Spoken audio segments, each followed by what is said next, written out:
Potestas es mihi vel crucifiggere vel liberare. ഈശോമിശിഹായ്ക്ക് സ്തുതിയായിരിക്കട്ടെ. മനുഷ്യനെന്നും അന്വേഷിച്ചുകൊണ്ടിരിക്കുന്ന ഒരു മാതൃകയുണ്ട്.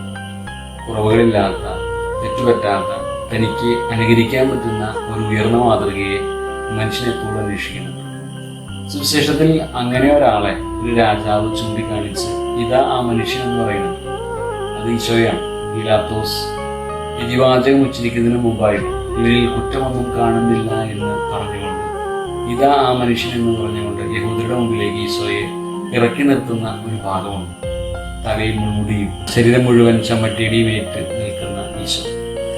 ഒത്തിരി കലാകാരന്മാരെ അവരുടെ ഭാവനയെ ചിറകുവിടർത്തുവാനായിട്ട് ഇടവരുത്തിയ ഒരു സന്ദർഭമാണ് ഈശോയെ ചൂണ്ടി പീലാത്തോസ് പറയുന്ന ഇതാ ആ മനുഷ്യൻ എച്ച് ഓമോ എന്നുള്ള ആ ഒരു സന്ദർഭം.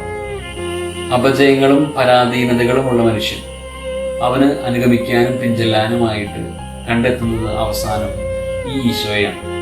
ഈ ഈശോയ്ക്കൊരു പ്രത്യേകതയുണ്ട്. അവൻ കുരിശുമരണത്തിനായിട്ട് തയ്യാറെടുക്കുകയാണ്.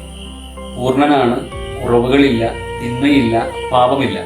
പക്ഷേ അവൻ പാപത്തിന് വേണ്ടി തിന്മയെ തോൽപ്പിക്കുവാനായിട്ട്, നന്മയെ വിജയിപ്പിക്കുവാനായിട്ട്, കുരിശുമരണത്തിനായിട്ട് തയ്യാറെടുത്ത് നിൽക്കുന്ന ഈശോ. ഈ ഈശോയെയാണ് മനുഷ്യൻ അനുഗമിക്കേണ്ടത്, പിൻചെല്ലേണ്ടത്, മാതൃകയാക്കേണ്ടത്. നോമ്പുകാലത്തിലാണ് നമ്മൾ പലപ്പോഴും നമ്മുടേതായ സന്തോഷങ്ങൾക്ക്, നമ്മുടേതായ ഇഷ്ടങ്ങൾക്കും, നമ്മുടേതായ തീരുമാനങ്ങൾക്കും പ്രഥമ സ്ഥാനം കൊടുത്ത് നമ്മൾ ജീവിക്കുന്നു. ഈശോയെ നമ്മൾ ആത്മാർത്ഥമായിട്ട് ഒന്ന് വിചിന്തനത്തിന് വിധേയമാക്കണം. ഈശോ ജീവിച്ചതും ഈശോ പ്രവർത്തിച്ചതും ഈശോ നിലകൊണ്ടതുമല്ല പിതാവിൻ്റെ ഇഷ്ടത്തിന് വേണ്ടിയിട്ടാണ്. അവൻ്റേതായതല്ല, അവൻ്റെ ശരീരം പോലും, അവൻ്റെ മനസ്സ് പോലും പിതാവിന് സമർപ്പിച്ച് കുരിശുമരണത്തിനായിട്ട് സ്വയം വിട്ടുകൊടുത്ത് നിൽക്കുന്ന ഈശോ നമ്മളെ വളരെയധികം വെല്ലുവിളിക്കുന്നുണ്ട്. പിതാവിൻ്റെ ഇഷ്ടം തിരിച്ചറിഞ്ഞ് അത് സാധിക്കുന്നതിൽ പൂർണ്ണത കണ്ടെത്തിയ ഈശോയെ പോലെ നമ്മുടെ ജീവിതവും പിതാവിൻ്റെ ഇഷ്ടത്തിനനുസരിച്ച് ക്രമീകരിക്കാൻ, അതിൽ സന്തോഷം കണ്ടെത്താനായിട്ട് നമുക്ക് പരിശ്രമിക്കാം.